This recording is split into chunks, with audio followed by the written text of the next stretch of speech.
Hello and happy International Women's Day to all of you out there. It's great to be here today. I've had a busy day in clinic and I wanted just to jump on because obviously we've been talking recently. We've had Holly and Phil chatting with Dr. Newson just the other day about oral health and menopause, and I'm kind of like hallelujah, because all of a sudden and finally we've got some breakthrough in actually the realization that menopause doesn't just affect your body, it affects your mouth too.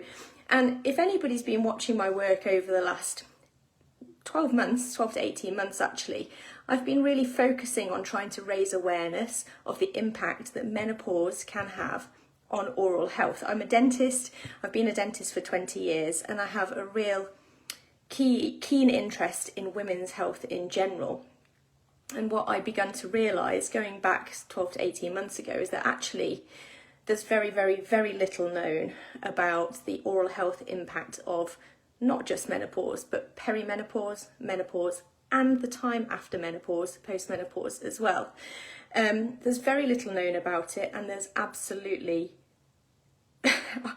nothing being shared about it until very recently when I've started talking more about it, and now starting to get some traction with some more influential people, should I say, who are actually talking more about not just menopause and the general health, but the impact to oral health too. Now, being a dentist, oral health is something which is very near to my heart, and I've been working quite hard really, and like I said, to raise awareness, also to really empower women to take control of their oral health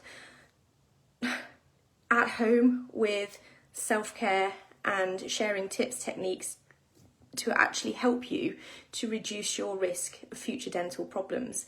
And it becomes even more important that we pick up on these things just as we start to go through hormonal changes, we're starting to get a little bit older, it gets slightly more difficult for us to keep weight off, it starts to get more difficult for us to keep active because our joints start to ache.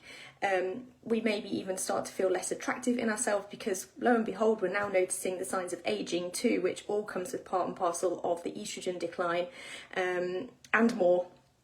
So we're really up against it. And the same goes for oral health as well.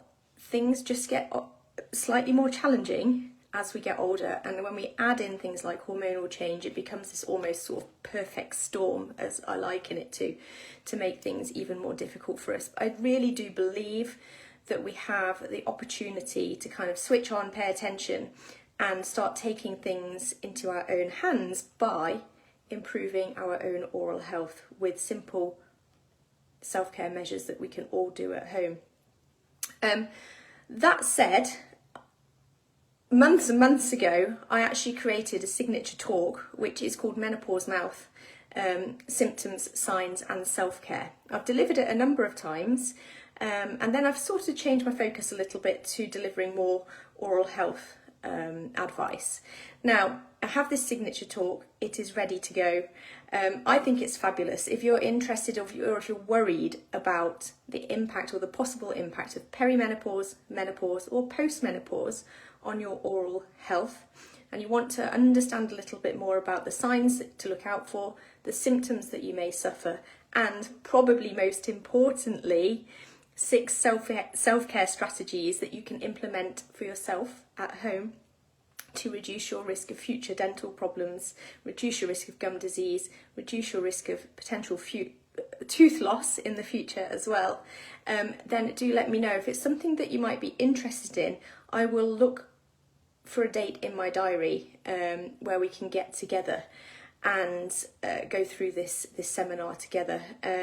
So if you are interested in the Menopause Mouth Signs, Symptoms, Self-Care talk, which I have put together, then please just put mouth,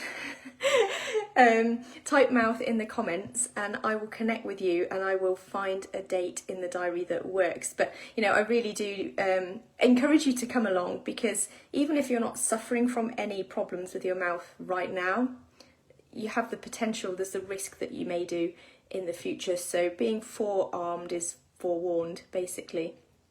And I think it's quite important that we all just pick up and pay attention to actually improving what we can do for our health, but also our oral health as well. So I hope that is helpful to you. As I said, I'm Kirsty Broder, been a dentist for 20 years, and if you would like to join me for my signature talk, which is Menopause Mouth, Signs, Symptoms and Self-Care, just type mouth and I will connect with you and find a date.